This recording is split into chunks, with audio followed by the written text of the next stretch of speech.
You're about to watch what we call an extended clip of the Young Turks, and the reality is it's somewhere in the middle. It's a little longer than our YouTube clips, but it's actually shorter than the whole 2-hour show, which you can get if you're a member. You can get it ad-free, and make sure you catch every news story we do that day. You're gonna love it as a full show. That's at tytnetwork.com/join.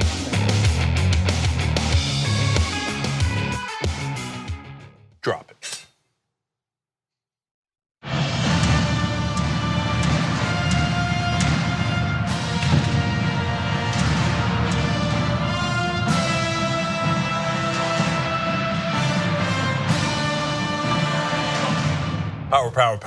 Power panel. Ben Mankiewicz, Cenk Uygur, Richard Eskow's back. Great to have you here, Richard. Great to be back. Yes, Richard's normally in DC. That's why it's great to have him in town. And John Iadarola. So Richard's the host of the 0 Hour, which you should check out. John is also the host of the Damage Report. No big deal. Okay, on YouTube TV. Every morning. By the way, two other things about John and Richard. BTW. I don't know. Yeah. Right. One is that he's up for if you guys nominate him. That is. I know, right? This got like a little like Trump is going to get a Nobel Peace Prize. Well, first, no, you're just nominating him. But anyway, for True North, best documentary. So tyt.com/True North Streamies. So if you guys can, and look, we're up in the. We want you guys to nominate us in the news category for Young Turks and some other shows in the network as well. But True North is up if you guys can do it for a documentary, and that would be fantastic. It would be great to get it as streamy. And Richard was the speechwriter for Bernie Sanders in the 2016 campaign, which is A, awesome. B, leads me to point out that on Monday, Bernie Sanders is going to be doing a live town hall, and we're going to carry it right here on the Young Turks. So that's at 7 o'clock Eastern. It's on corporate power, CEOs versus workers. He's weird. He's in favor of corporate power. He's turned. Yeah. They got to him. He's going to do a spirited defense of public corporation CEOs. Yeah. Or perhaps the other way. So 7 o'clock Eastern, tyt.com/live. And Richard, did you write every single word that will come out of his mouth in that town hall? I wrote every single thing he ever said. He never talked about millionaires and billionaires before I went to work for him. I said I pitched it to him. That's right. He liked it. Yeah, you went back in time. Exactly. You have a hot tub time machine, and you went back and told him, I think you're going to be onto this something with this millionaires and billionaires stuff, but 40 years later. And you ought to oppose this Iraq war too. It'll set you apart in about 30, 25 years. Yeah. All right. So okay, I'm going to mention something too, just super quick. So speaking of the Iraq war, so tonight, I don't remember where it is, but you could look it up somewhere in the city of Los Angeles. Rob Reiner has a new movie out called Shock and Awe, which is about the two Knight Ridder correspondents and their boss, who were really the only guys to fully start to finish get that entire story correct. That they didn't say that they're lying. They were like, hey man, they have created their own little intelligence unit. They are cherry picking that intelligence. They're walling off the rest of the intelligence community, and they've made their decision to take advantage of 9/11 and go to war in Iraq. All right, Shock and Awe. And that's a Q&A with Rob Reiner here in Los Angeles. Oh, you're doing a Q&A tonight? Yeah. Oh, that's pretty neat. How do we look it up? I don't know. Google it or something. Google it. Is the Q&A with Rob Reiner? I'll put it on yes, Twitter. The Q&A is with Rob Reiner. I got that already. Yeah. He said he was doing it. He's going to A. I'm going to Q. Right. Good division of labor. All right, Ben Q. Mankiewicz. All right, John, lots of news. Go forward. There wasn't really any big stories. I guess we'll talk about solar energy. I don't know. Okay. Deputy Attorney General Rod Rosenstein announced a series of new charges against 12 Russian intelligence agencies arising out of the special counsel's investigation of the last election. The new counts, 11 of them, include charges of conspiracy by the Russian intelligence officials against the US, money laundering, specifically with Bitcoin, reinforcing my idea that Bitcoin's inherently bad, and attempts to break into state election boards and other government agencies. So that's sort of the broad strokes, but we want to go to Rod Rosenstein from earlier today during that press conference announcing what the situation was. The indictment charges 12 Russian military officers by name for conspiring to interfere with the 2016 presidential election. 11 of the defendants are charged with conspiring to hack into computers, steal documents, and release those documents with the intent to interfere in the election.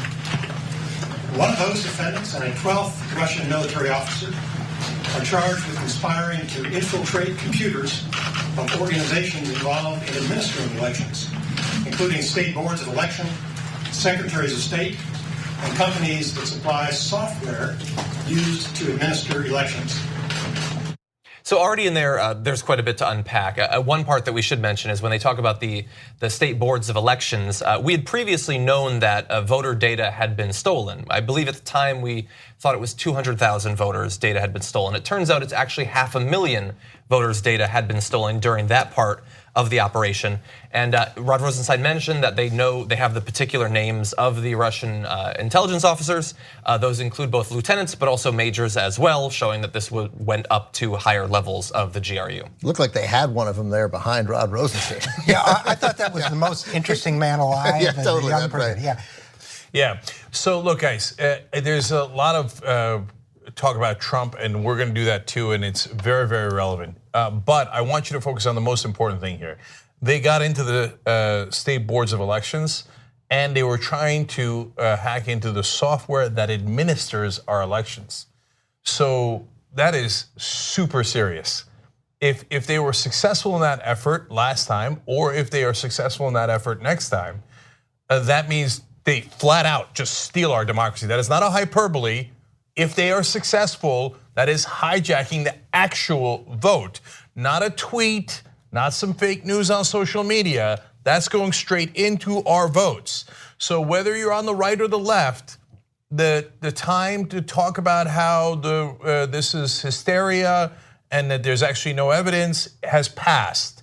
If you made that argument before, I love you, brothers and sisters, but you were wrong. So whether it's connected to Trump or not connected to Trump, that's an interesting discussion, and we'll have it. But the Russians definitely interfered in the election, and it wasn't just on social media. It was actually trying to get to the vote, and that is incredibly serious and a threat to our democracy. And whether it's the Russians or anyone else, we must safeguard those votes under any and all circumstances. And what I'm really afraid of is that all the different states are needlessly territorial and parochial. They don't know how to safeguard themselves against Russian or Chinese or Indian or any other hacker, right? And we have to get serious on a national level here to make sure that those votes are real and protected. That to me is by far the biggest news here and is really being overlooked by a lot of the other media. So I totally agree on the stakes. We do have to be clear, and I'm sure you would have if you'd continued, that there are no allegations in these new indictments that the outcome of the election was affected by the particular things that they're talking about here. Also, there's no allegations that any of the people who communicated with those intelligence officials, which we'll get into how they were attempting to spread information and all of that, knew that they were interacting with Russian intelligence officials. Now, some Republicans have gone a step beyond and said this proves it didn't happen, which is not what Rod Rosenstein is saying, but they did make clear that they are not alleging those things at this point. But again, to the whole evidence argument, again, this 29, I think page it was, indictment does not include the raw intelligence gathered or anything like that. But it says that these particular Russian officials, not some building, these particular people, they have the information on exactly what they did, but also that they were watching them in real time while they were planning it. We don't know for sure that it was US intelligence that was gathering it as the planning was happening, or if we are collaborating with some other foreign intelligence agency. But this is based on information both when the acts were actually done and during the planning and communication phases earlier with particular Russian intelligence officials. That really suggests that the deep state dropped the ball. Yeah. Like they really knew and then didn't do anything to avoid the outcome they were seeking to avoid. Yeah, if the deep state wanted Trump to lose, well, they got a curious way of showing it. Yeah. Okay, but look, one last thing before we get to Trump, which is, like, if you're at this point still saying, no, not enough evidence, I think maybe that the entirety of the FBI and the Justice Department might have made this up, and you think you're on the left. I mean, I don't know where you think you are on the political spectrum, but that's a lunatic conspiracy theory at this point. So I'm sure Alex Jones is saying similar things, and so it's up to you. You do whatever you want with your life, okay? But if you think that the Russians did not try to do this, we need to talk about a relatively new show called the Republic, or UNFTR. As a Young Turks fan, you already know that the government, the media, and corporations are constantly peddling lies that serve the interests of the rich and powerful. But now there's a podcast dedicated to unraveling those lies, debunking the conventional wisdom. In each episode of On the Republic, or UNFTR, the host delves into a different historical episode or topic that's generally misunderstood or purposely obfuscated by the so-called powers that be, featuring in-depth research, razor-sharp commentary, and just the right amount of vulgarity. The UNFTR podcast takes a sledgehammer to what you thought you knew about some of the nation's most sacred historical cows. But don't just take my word for it. The New York Times described UNFTR as consistently compelling and educational, aiming to challenge conventional wisdom and upend the historical narratives that were taught in school. For as the great philosopher Yoda once put it, "You must unlearn what you have learned." And that's true whether you're in Jedi training or you're uprooting and exposing all the propaganda and disinformation you've been fed over the course of your lifetime. So search for UNFTR in your podcast app today and get ready to get informed, angered, and entertained all at the same time.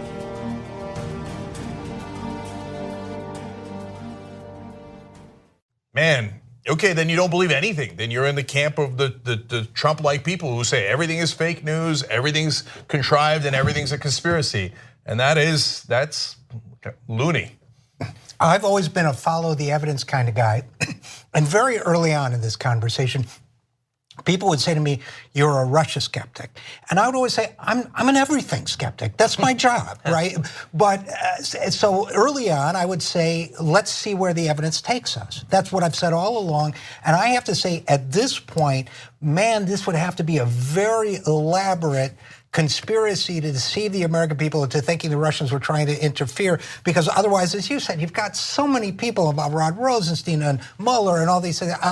It would take a lot to convince me that this isn't real at this point. Put it that way. And yeah, well, good. I'm glad to hear that. And I'm again, there were not meaningful dissents from the beginning. There would have, if these guys were making it up, if this was an orchestrated effort to make it seem like the Russians had engaged in behavior they didn't. I imagine, like if you go see Shock and Awe, the number of intelligence officials who went to those Night Ritter journalists or when they called them were like, this is not how we do things. They're making this up. This evidence does not exist. That didn't happen. Right. That simply didn't happen. All right, so now let's move on to Trump. Oh, really fast, just for context, because we have new numbers here, just to add to the total, because interestingly, this information, which we just got today, Donald Trump actually got earlier this week. Rod Rosenstein briefed the president on these new charges and the intelligence that was used to generate them. But apparently it either didn't stick or he forgot, because Donald Trump, as of this morning, said, "I think that we're being very hurt very badly by I would call it the witch hunt. I would call it the rigged witch hunt. I think that really hurts our country and it really hurts our relationship with Russia." So just several days after being told extremely specific information about how this was actually done, he still calls it a witch hunt. It's actually one of my favorite witch hunts. It's an exciting, dynamic one, because we're now up to 100 criminal counts against 32 people and 3 companies. Among the people previously charged are 14 Russians, 3 Trump associates who have already pleaded guilty. There are 5 guilty pleas. 1 sentencing is already done. And if you look out there, there's also an awesome photo from inside prison of Paul Manafort. So exciting times in the witch hunt. I think Paul Manafort, actually, because there was a Ben Nelson quality to Paul Manafort before, where he just looked like that guy is fake and lying and I think he looks better. Like his hair's, in prison, his hair's gone gray, it's grown out. He looks like more of a regular guy, like you'd meet on a weekend and have a barbecue. He looks like he doesn't live in the Capitol anymore. That's right. That's right. Yeah. He looks like a guy you could hang out with. Yeah. So it's prisoner eye for the guilty guy, or something like that. It's a complete jail makeover. That's right. I think people were knocking him, but I think he looks better. Okay, so let's talk a little bit about Trump. Obviously, the timing of these new indictments is interesting for us, for the media, but also especially for Donald Trump, because he's got a high-profile summit coming up very soon with Vladimir Putin. I think it's actually in Helsinki on Monday. He's going to be having the summit. It's already previously been planned, but it is still expected to go forward. Now, it might seem like perhaps this information was being released and these indictments were being timed to affect that.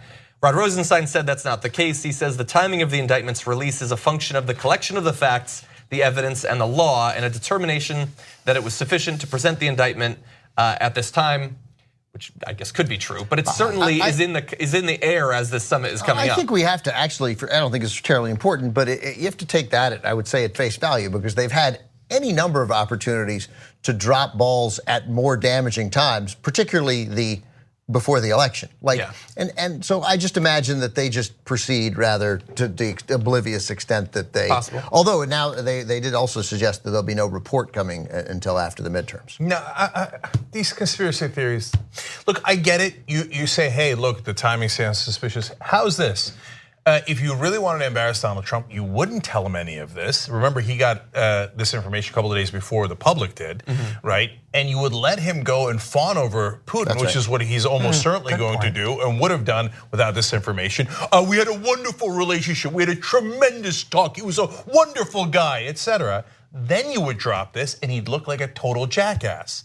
If you wanted to embarrass Trump and you wanted to do the timing right, you wouldn't do it now. And then have Friday afternoon, right? Friday morning. Friday is when you release news you don't want people to cover, right? And then it allows Trump to then come out of the meeting with Putin and go, I was very tough on him. I asked him about it, and he says he didn't do it. Right now, whatever. He's going to say something absurd. But if he had like 2 brain cells to rub together, it would be a softball. It would be a layup. I mean, oh great! Oh, I went and yelled at Putin. You wouldn't believe how tough I was on him. You couldn't ask for better timing if you were Trump with this information. So, are you predicting that he is going to say, "I was really tough on Putin"? Yeah, I'm predicting that he'll say that, but he can't help himself, so he will follow up by saying, but we had a tremendous meeting, and I think what's being done to Russia is very unfair. I think we'll get that second part. I'm not sure that he respects he's me. going to do first. I think he'll get. I was tough on him, and he respects me. He heard, like he said, he didn't do it, but he's going to look into it.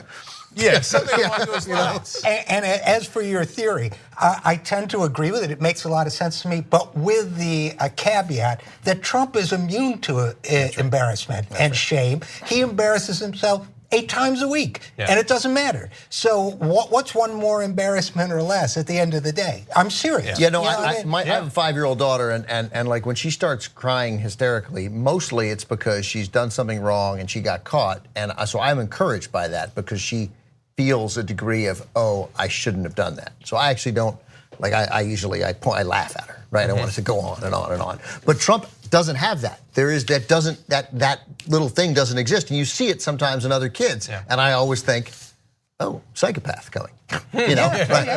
Well, look. So regardless of what the timing was, I mean, it is coming up right before the summit, and so some politicians technically on both sides of the aisle have called on him to postpone the meeting until Russia makes some sort of assurance that they're going to do something about what they have already done. And we'll do again. What's that? And we'll almost certainly do again, as Cenk was getting at, because I imagine, I don't see North Carolina and Wisconsin and Indiana and all these states. Well, we got to tighten up. We got trouble coming. I think Rhode Island's got it. So Chuck Schumer said President Trump should cancel his meeting with Vladimir Putin until Russia takes demonstrable and transparent steps to prove that they won't interfere in future elections.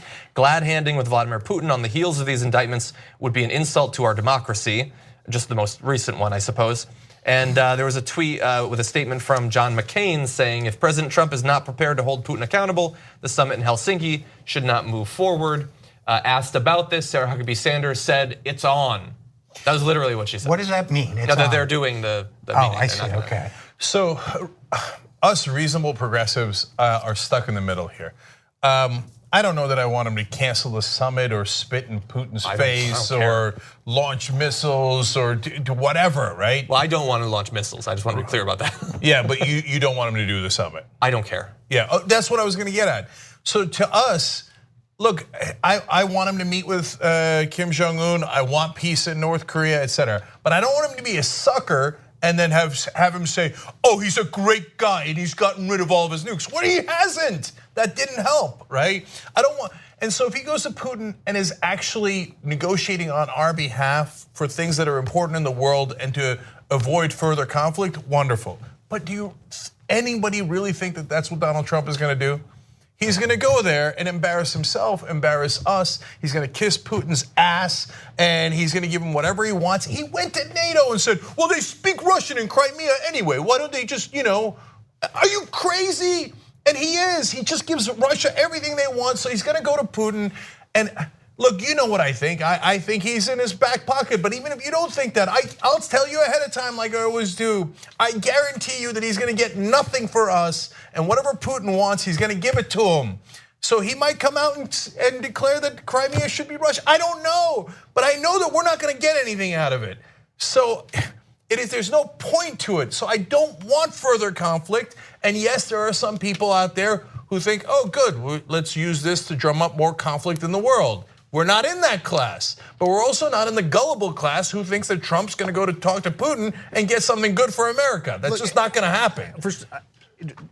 Putin's objective, look, no one wants war. No one, and there isn't going to be war, and that's not an issue, right? So that's a massive red herring. Trump got what he wanted. There is massive discord inside NATO. There's weakness and indecision and uncertainty on NATO's part about what they can count on from the United States of America. That emboldens aggressive autocrats like Vladimir Putin.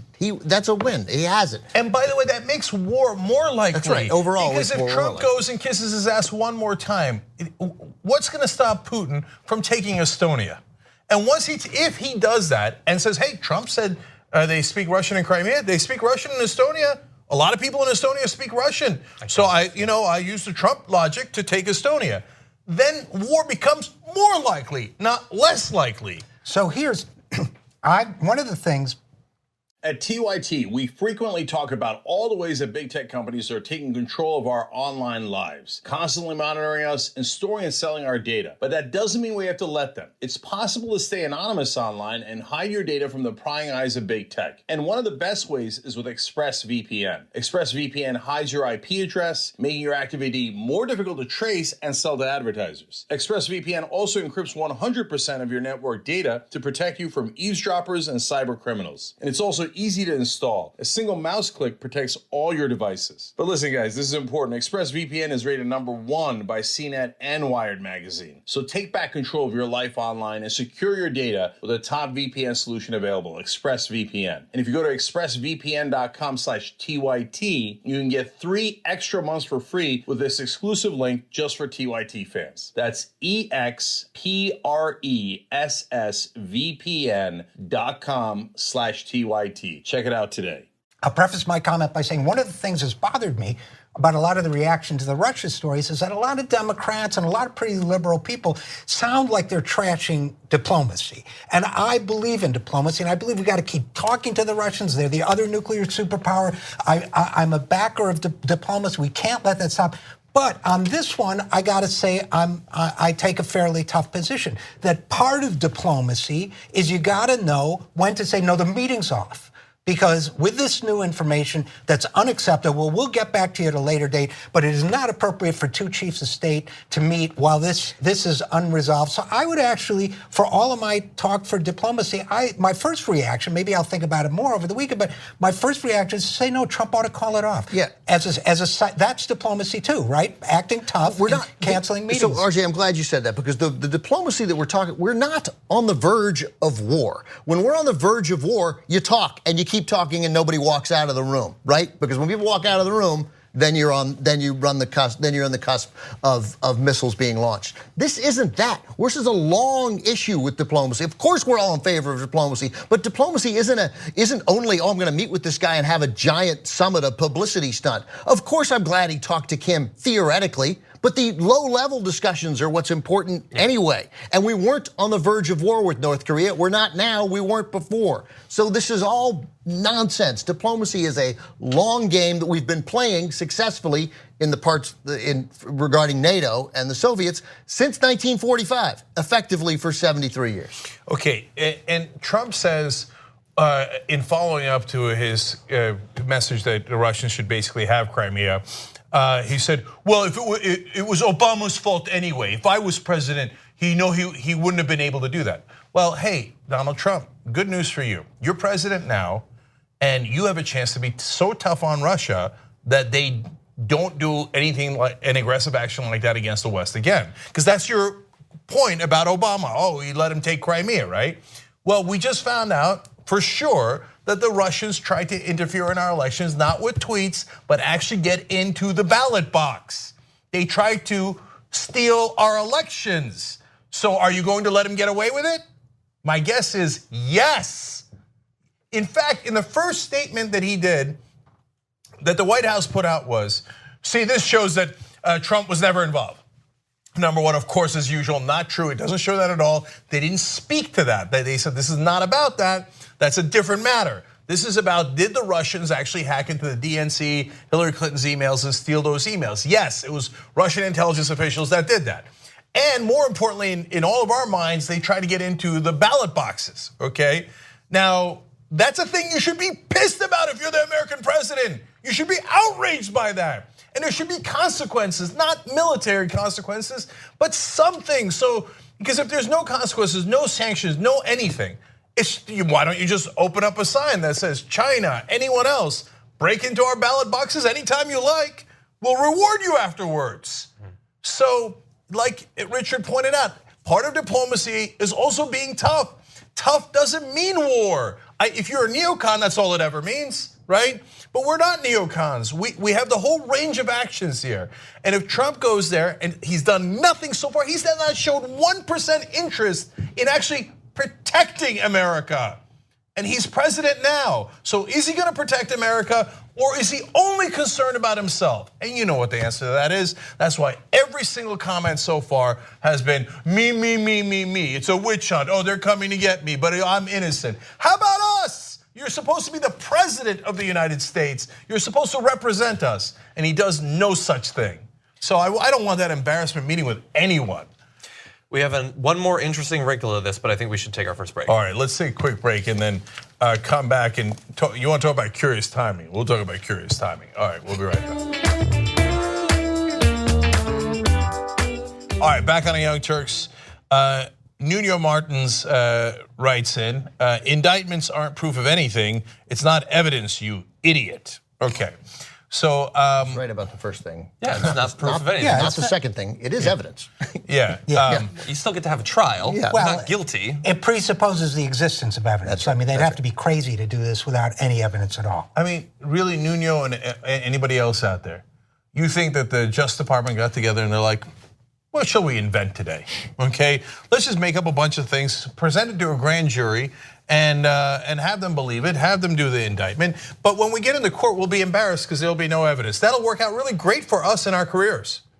Well, there probably will never be a trial. That's right. You're not going to. Yeah, there's not going to be a trial because Putin's not going to send them over to face trial. I hear you. By the way, sometimes it's done in absentia. But even if there's no trial, okay, look, if you're in that camp and you think everyone in the government is everyone, not some people with a bias, etc., but is a liar and just makes up things out of whole cloth, okay, that's the camp you're in. Then I can't help you. I can't even communicate with you. I think we mix up things sometimes. I think that's a broad statement, but I'll try to be more specific. I think sometimes we mix up what people do with Russia investigation. For example, I mean, there is a kind of McCarthyite tinge to people who say, well, Bernie's an active agent. You know, you see these tweets from Louise Mensch, whomever. That's outrageous and it bothers me and it's divisive and it's hateful and it's all of those things. And nobody gets more pissed off about that stuff than I do.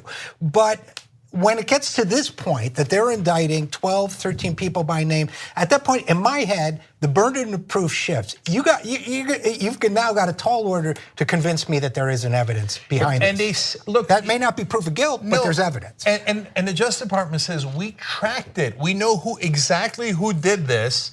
And on what date? And we can show you through the evidence that happens. Now, have they presented that in open court yet? No, they haven't. Okay, so go ahead and celebrate because now you think, well, since they didn't present it, I still get to pretend that I'm right. Just for the record. Or now I get to say, nope, it's all made up. They all got in a room. Just because Gulf of Tonkin happened and other things happened in the past doesn't mean that everything the government does, like the mainstream media drives me crazy by assuming that everything the government does is true. But you can't make the opposite mistake. Everything the government does is a lie, total lie. They just got in a room, made up a bunch of stuff because they hate who? I don't know, liberals, conservatives, Trump, I don't know. But if you believe that, you're just not right. And they did have to present this to a grand jury. It's not just, they don't just get together and do it. They have to take it to a grand jury. Right. That's regular people. And look, when James Clapper says X, Y, and Z happened, well, James Clapper is a perjurer. I don't believe James Clapper. When somebody goes in front of a grand jury and presents evidence and indictments are handed down, so well, you know, there's again, it's not proof of guilt, but there's evidence. There's definitely evidence. So Richard makes a great point, because almost everyone else in the establishment media and establishment politics loves James Clapper. Oh, James Clapper. No, James Clapper is a proven liar. So if you want to say that, hey, that's a very top level government official that clearly lied on the record, you would be right. He did. There should have been consequences for that, and I don't trust him at all. But because there's evidence that he lied, you could show that. It's clear, right? You have to figure out what's true and not true. It's easy to say everything's a conspiracy, everything is fake, or everything is true. Those are the easy paths. Yeah. The hard path is using your judgment to figure out what's true and what's not true. Okay, look, one last tweet, and then we really got to go. Ravon with a really nice tweet. I joined TYT today. Thank you. I appreciate it, brother. Yeah. Nice. That's in order to become a member. It's tyt.com/join. You get all of our shows. By the way, Anna's podcast is killing it. Hashtag no filter. Check that out on tyt.com/audio. If you get the app, everything's convenient. tyt.com/app. It's all there for you guys. And on Sunday, I'm going to go on reliable sources on CNN. I already taped it earlier today, and it's a discussion of how progressives are winning everywhere, and how progressive media is on top of it. And I gave credit to you guys, the Young Turks audience. So please check that out. That's at 11 a.m. Eastern on CNN. What do they give you something for selling out, or do you just go? Do you do it on your own? Yeah, I sold out by giving credit to the Young Turks audience. But like, what do you and get? To progressives everywhere? Do you get money, or do you just? Yeah, he asked me a question to see if I'd walk out too. So that's interesting. So check out that curveball. All right, next. Okay. By the way, I'm very glad to hear that Anna's podcast is killing it. It would be nice to have a podcast. Okay, I hear you, bro. It'd be really nice. Okay. Anyway, no, her show is awesome. Okay, let's talk about one more connection to what we were saying. Within today's indictment, there is a really interesting connection to one of the more noteworthy statements that Donald Trump made back during the last election. In case you have forgotten it, here is what he said back in July of 2016.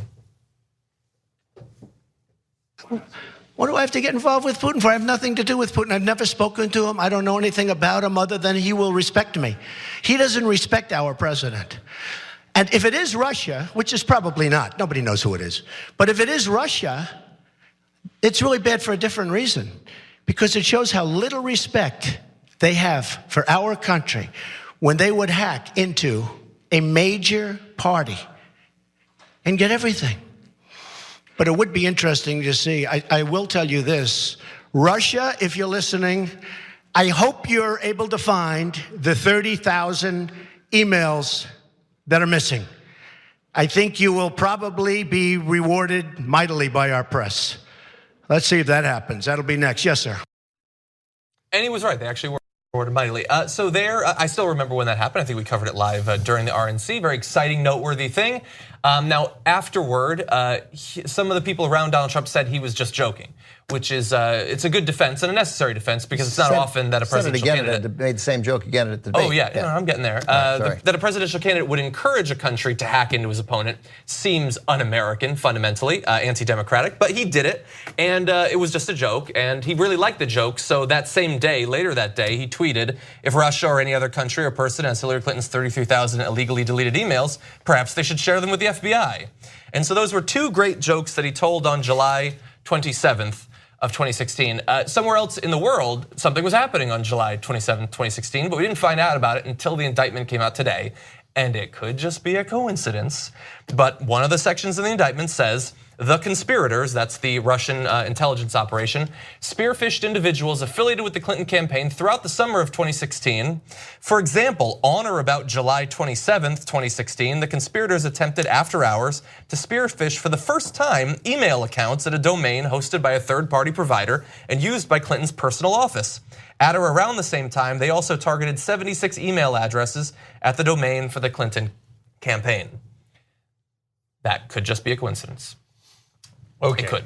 Look, it's Now they had already been they'd been planning for this sort of operation. They'd been doing various things that did not start on July 27th, but one particular part of it started on July 27th. So it's pretty bad for Trump that the day he begs Russia to hack into Democratic emails, they hack into Democratic emails on that same exact day. On the other hand, they probably would have done it anyway. It's not like they were waiting for Trump to say it and they're like, oh my God, okay, release the condor or whatever. I'm a contrarian here. I actually do think he was joking. I mean, that doesn't, it's not amoterial, it's not like hilarious, but that was way funnier. I don't really get it, actually. I think, because Hillary's emails were missing. Hey, Russia, find the emails. Now, I think, I think he was joking. That's all if Trump was intimately involved, I think he probably has some other way of contacting. That's my point. That's what I meant to say. But like, imagine, the fact is the dates are the same, right? That we know, right? So first of all, it makes no difference in the big. We know they did it. That's the kind of thing that can never be proven, nor should anybody particularly waste time trying to prove that. If anything, Lori Kilmartin, I think it is, whatever the comedian she does, she consistently just reverses things on a day, and she says, President Clinton, 2 years after asking people to investigate Trump's campaign, the indictment now has the same date, right? And she just says, like, okay, what would the right do with this? So instantly, all of us. You say you give him credit for joking. I say it doesn't matter. You guys are like, yeah, coincidence, and we're all moving on, right? Because we know. In and of itself, it's stupid. It's pointless. There's no way to know.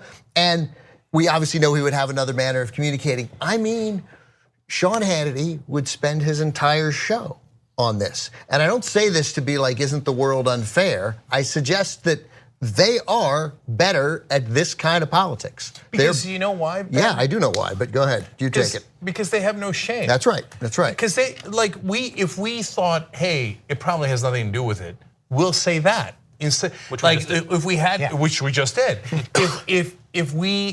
but they would look at it and go, it probably has nothing to do with it, right? Now let's go on air and tell them it's the same day. Right, like you're telling me it's not a conspiracy. The globalists have done it on the same day. It was Rothschild sent the email on the same day as well, right? And so I'm doing a little excuse there, but Sean Hannity says the same things without the lunatic. They put a July 4th, 1776 to June 27th, 2016 as the death of America, right? The day our democracy died. You know what else they don't have besides no shame or no scruples or whatever? They have no agenda. They have nothing that the American people want. So this is all the stuff they focus on to channel people's resentments. And then you have the institutional Democrats in the middle who don't have an agenda either. So this becomes the dominant noise of the media because nobody's talking about the millionaires and billionaires and what's going on with the economy and how people are getting screwed. So this is what you get. They want to unrun the government, right? That's their agenda. Leave it be. Leave everything be. Let's see what happens. Except the tax code. They want to make some changes there. Maybe entitlements. They want to make some changes there. But that's literally do nothing. Let's stop paying entitlements. Let's stop doing everything, and let's just see how it works out. They don't want to run government. They don't want to do anything. And by the way, I mean, we're sort of speculating what would Sean Hannity do if there was this sort of connection. But look, we don't have to speculate. Look what he's done with Piers Strzok and Lisa Page for a year. Every night, over and over, it led to one of the most ridiculous hearings in US history yesterday. They went insane because of a couple of texts. They lost, the entire Republican Party has lost their mind for month after month after month after month because of a couple of texts. Yeah. But that's a great point. Literally, Trey Gowdy yesterday lost it over Strzok saying in one of the texts that he would lose 100 million to zero, right? It's an obvious joke. It's an obvious hyperbole joke. If we saw that from the other side, we'd never even take note of it, right? We'd be like, nobody actually thinks that somebody's gonna win an election 100 million to zero. Gowdy was outraged. He's like, how could you say this? Are you saying it's not true? Is it true or not true? Did you say it or did you not say it? Like, what kind of a lunatic takes that seriously, right? But they do, that's what they do, day in, day out. So they would take something like this and have hearings on it. But they have a master narrative, and Democrats don't. And the master narrative is that the deep state is taking everything from us, and the Democrats are the party of the elite, and this just proves it. So America, Republican base, get outraged. See, this is just more proof. They're just trying to stick it to your hero, Donald Trump. They have a narrative. What's the Democratic narrative? What do Democrats get people outraged and energized about? I'm not talking about us. I'm talking about the Democratic Party. What do they do to get all the registered voters boiled, blood boiling, so they'll go out and vote in November? As far as I can tell, not much. Well, we can actually transition to a potential master narrative that they can follow, or at least a particular type of candidate. Yeah. Unless you've one last thing you want to say? No. Okay. Let's do that then. We are currently in the middle of a multi-year fight over what sort of candidates that the Democratic Party should be running and what sort of presidential candidate could actually win in 2020 against Donald Trump. And now we can add to that fight a little bit of new data coming out of a survey done by YouGov. They asked a number of Americans the question, do you want a candidate that is more like Bernie Sanders or less like Bernie Sanders? And here are the numbers. 57% of Democratic respondents said more like Bernie Sanders. Only 16% said less, and 27% weren't sure. Wait until they get a load of him, and once they see him actually being covered by the media. So those are pretty overwhelming numbers, and I don't think if you had polled most in the media, certainly not in the Democratic leadership, they would have guessed the level of support for candidates more like Bernie. Yeah, and the 16% were all super delegates, by the way. Every one of them. Governors. So yeah, look, if you see the number 57%, that's already a great number. But I'm afraid that, and this hasn't happened yet to be fair, I'm afraid that some people reported just as 57, leading you to think that there's 43 on the other side. There isn't. There's only 16% said, no, I don't want Democratic candidates to be like Bernie Sanders. That is a very low number. So this is excellent news. Yeah. And then on top of that, they continued by saying only, and this is Newsweek, I'm quoting, only 13% of Republicans said they wanted candidates to be more like Bernie Sanders. What do you mean only? 13% of Republicans. Yeah. You know how the establishment Democrats always say, no, we got to be more right wing, we got to be more corporate to get Republican voters to vote for us. If we got 13% of Republican voters to vote for us, we'd win every election. What do you think? Right? I asked this in the meeting this morning. How many Republican voters do you think would respond affirmatively to we would like more Democratic candidates to be like Hillary Clinton? Negative 10.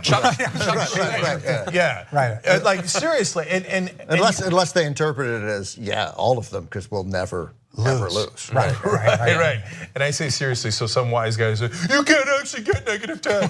Okay. So, and just to be clear, the question isn't that do you want the Democratic candidates to be more like Bernie Sanders, it's do you want the person running for Congress to be more like Bernie Sanders, which means that a lot of Republicans want their candidate to be more like Bernie Sanders. So when the 13%. Democratic Party is out there shooting down candidates that are like Bernie Sanders in congressional races in Texas and all around the country, they're shooting themselves in the foot, which is what we suspected for a long time, I think. Now, can I muddy the waters a little bit with the unfortunate part of the data? Which of course we can interpret, and I have some theories of my own based on my time in poli-sci. Independents were split. 27% said more like Sanders, while 35% said less, and 38% said not sure. So that is a lot of not sure, higher than in the other two categories. But that's not the numbers exactly you'd want to see. Yeah, I would have thought that the independent numbers would be stronger, to be honest. My argument, I was going to say, I think in the meeting I said we mythologize independent voters, but I don't think. I think that the media in America generally fetishizes independence and has ideas about it that are not actually borne out in the data. This idea that a lot of people just, you know what, I go one way on one issue, I go another on another, I just think about it, I just come up with it. I'm not dogmatic or tribal like other people. Not the party. Exactly, that is not how value systems work, and that's not how ideologies work. Generally, although not universally, and this is not about party identification necessarily. This is about people who haven't really got into it. It's a lower level of political information, a lower level of political sophistication. So they don't have the attachment to either party necessarily. And to add to that, there's been research that shows that independent voters are very rarely that genuinely independent person. That's right. They're They all tend to lean in one direction or another. Lean Republican, lean Democrat. So they're really not, and then the rest just don't know anything. Because so but at the same time, guys, independents do matter. Okay? Of course, of course. And so now the counter information to this, which actually jives with what John is saying, is Bernie Sanders did far better with independents than Hillary Clinton did in 2016. That was borne out by all the polling, okay? And I would say scream about it every day on the air. So, number one, we should be consistent. If we thought independents were important then, they're still important Independents today. who voted in the Democratic primary. Yeah, no, but also in the polls, how they would have voted in the general election, okay? Right, independents who vote. Right. Those independents. Now, so what is the difference between those independents back then, a couple of years ago, and the polling today? Independents are low information. They get less information generally than the partisans of Republicans or Democrats, right? Back then, Bernie was in the news more, and he was giving the speeches, et cetera. And you might have seen some of the particulars and thought, oh, I could have health care too, or my kids could go to college too. Maybe I kind of like that. And his polling among independents were way better. What has happened in the last 2 years? You don't see Bernie's speeches anymore. All you see is Republican smears, the socialists. By the way, aided and abetted by the mainstream, who nonstop talks about his socialism. If you go online anywhere, including at the comment section of this video, you will have right-wing trolls saying, oh, they just want everything for nothing, right? And if a low information voter hears that for the moment being, and he thinks, oh, well, I don't want to give away everything for nothing, right? So, but that's why you have elections, and we'll have a primary that'll probably last 2 years, and then you will have plenty of information. And by the way, if some other candidate's doing better with independents and has a better chance of winning, we will report that honestly, as we did last time. And last time it was Bernie who had a better chance, and we were right. And right now, the Democratic voters love Bernie Sanders. That means he has an excellent chance of winning the primaries. And he would even peel off Republicans. And we'll see what happens with independents. I just mean, like, first of all, while yes, the Democratic Party has directed resources and winking, a lot of winking to more establishment candidates than progressives in congressional races throughout the country. That said, at the national level, every significant Democrat who's running for president has almost fully embraced every word Bernie Sanders says. They may not mean it, and people may not trust them, but they have. Well, so there are two different tacks happening at the same time. Yeah, look, that's true.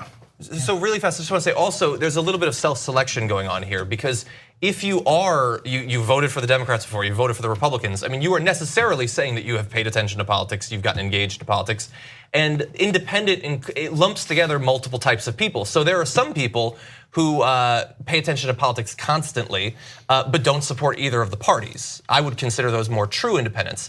But a different sort of person who has never paid attention to politics, doesn't care about politics, but does not thus associate with either the Democratic or the Republican Party, would be classified as an independent.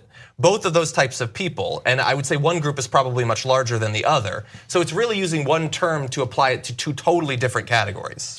Yeah, and last thing is, look, when the election season begins, this time around, we get to make our case. Because now you've got Alexandria Ocasio-Cortez that everybody's paying attention to. Yeah. I was just on CNN, it'll appear, it was taped, you'll see it on Sunday. And now CNN is asking us, hey, what are progressives thinking? How did they have the success that we missed? That is a change of conversation that is very significant. So one example from yesterday, Alexandria sends out a tweet saying, while the Republicans spent $2 trillion invented it out of nowhere to give it to people with yachts within yachts, and then she had a picture of a yacht going inside another gigantic yacht. Awesome. They're saying that you can't treat your mom who has chemo. See, now that message has oxygen, they are screwed. Yeah. When we are all over television, all over all the media saying, we're not giving away things for nothing. Medicare for All saves up to, this is a shocking number, $17 trillion. It saves money and it gives everybody insurance. Oh, that's impossible. You want, Chris? It's not impossible. You take out the middleman. You take out the insurance companies. That is a giant waste of money where they're trying to maximize profit for themselves, the marketing and everything else that goes into it. How do we know? All other developed countries have already done it, and they already have better results, and they spend less. When that message hits the American people, which by the way, it already has, Medicare for All already incredibly popular at 60%, it could go to 70 and it could go beyond that. We're gonna win, we're gonna crush them.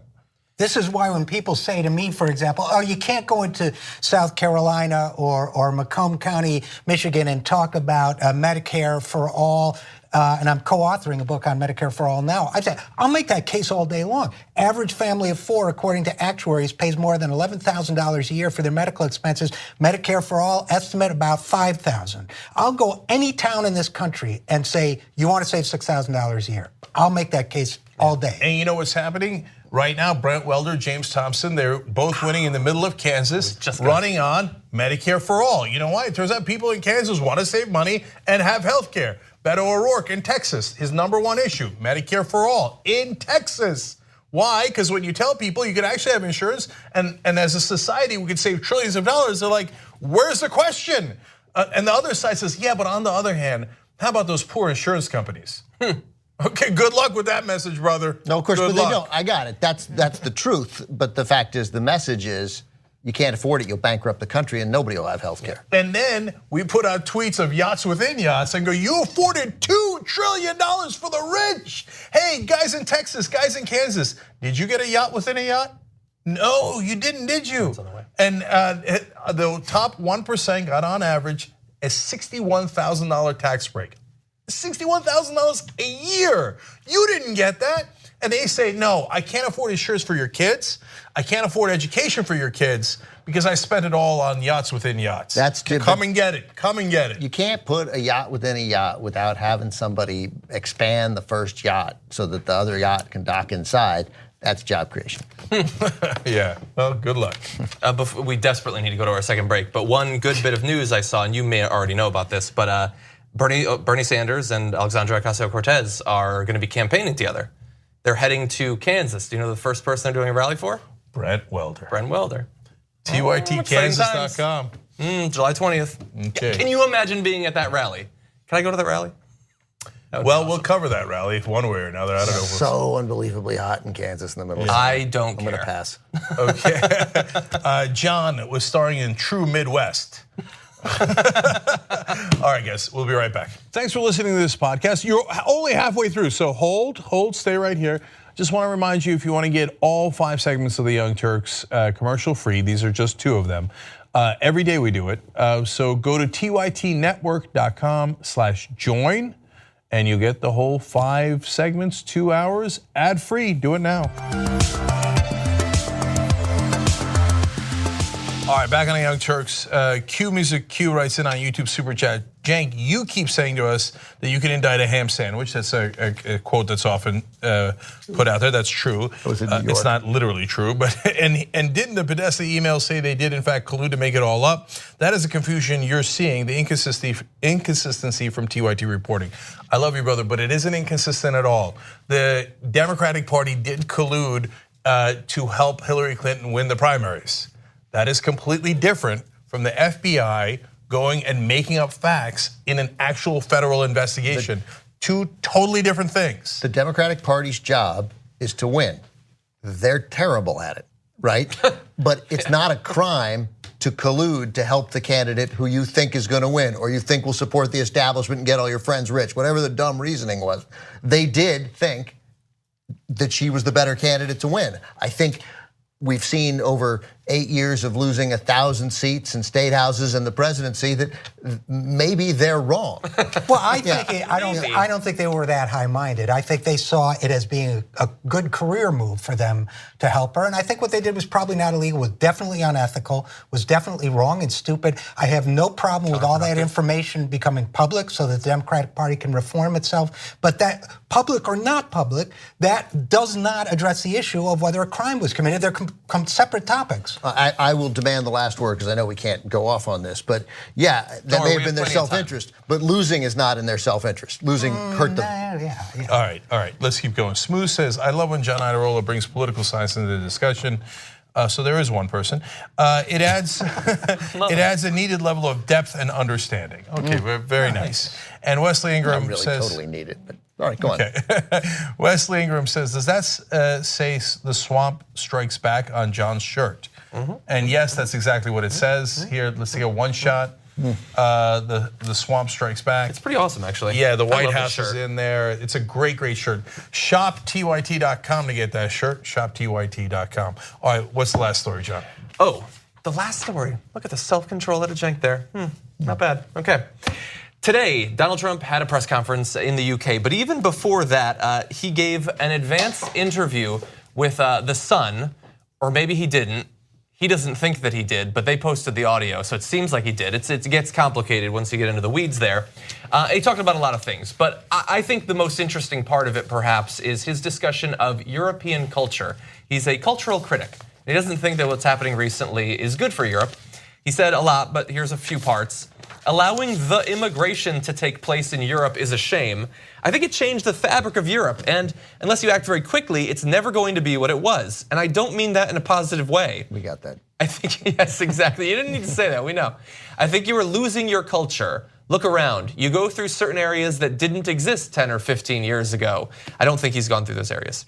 But he goes on to say, I think it has been very bad for Europe. I think what has happened is very tough. It's a very tough situation. You see the same terror attacks that I do. I just think it's changing the culture. I think it is a very negative thing for Europe. I know it is politically not necessarily correct to say that, but I will say it, and I will say it loud. And can I just briefly don't take that off. So the expression is politically correct. It's not about whether it's correct or not. That's just an expression. So when you say politically not necessarily correct, you're not saying anything. That doesn't mean anything. Well, but you are making it clear that you're a white nationalist, racist, proto-fascist, who deserves to be hustled out of that White House as quickly as we can get him out of there. Yeah. That's just, I'm tossing that out. Yeah. Can I high five you right now? Not well. I'll take responsibility for that. I'll take responsibility. Yeah, I mean, you know, the Nazi comparisons are generally weak and foolish and undermine an argument. But that is precisely the language that the National Socialists used in Germany in the 1930s about Jews, and now they're using it about Muslims. Yep. All right, so and probably Jews too. right. Keep it real. In a pinch, yeah. Yeah. So the right wing will say, well, are you saying, because they'll overgeneralize and they'll do a straw man argument. Oh, so we can't criticize anybody's culture. No, nobody's saying that. And if some small number of people are saying that, we don't agree with them. So if Donald Trump was specific, hey, there's a part of a culture that I think is problematic, and I don't think we should adopt that part of that culture, there would be great agreement. And I've used this example 1,000 times. In some Central Asian countries, they still do kidnapping of women and then sexual assault, and then they marry them, okay? So that is because of the nomadic culture that arose in Central Asia back in the day. That part of the culture is wrong, and you are allowed to criticize it. Now, there are other parts of Central Asian culture that are fantastic. Each culture, including Western culture, has wonderful parts and terrible parts. So if you were to have an intelligent conversation around culture, that would be great. That would be wonderful. And that's a conversation the country should have. It's a challenging one sometimes, and you need a little bit of courage to engage in that conversation. But when you say the immigrant culture is bad, what does that mean? Every immigrant. Every immigrant and every part of their culture? See, that's why it's racist. Like, you think we throw that word around? No. If this isn't white nationalism, what is? When you say everything is wrong about the immigrant culture, how could that possibly be true? No, you're not worried about the culture. Then you're making a comment about who they are, their personhood. You're also saying everything is great about the white European culture. I mean, that's the flip side of it, is our great white European culture. Well, you know, we had some pretty barbaric history in the white European culture too, including today in the United States. They're so blind to that. One of the things that I was most amused by is when the right wing grabbed something I said and made headlines all over the right wing websites. They're like, Cenk Uygur outrageously says that the Holocaust was committed by Christians. But that's it wasn't the Muslims and it wasn't the Buddhists. But they're so blinded because they think no true Scotsman would do that. Yeah. No true Christian would, because Christians are great. And by definition, they must not have done the Holocaust, even though it was Christians who did it. Not necessarily because they were Christians, but then that gets to the point we're making. Some Muslims do terrorist attacks, but not necessarily because they're Muslim, or they certainly don't represent all Muslims. So when you say, oh, no, the Nazis don't represent all Christians, of course not, right? Yeah.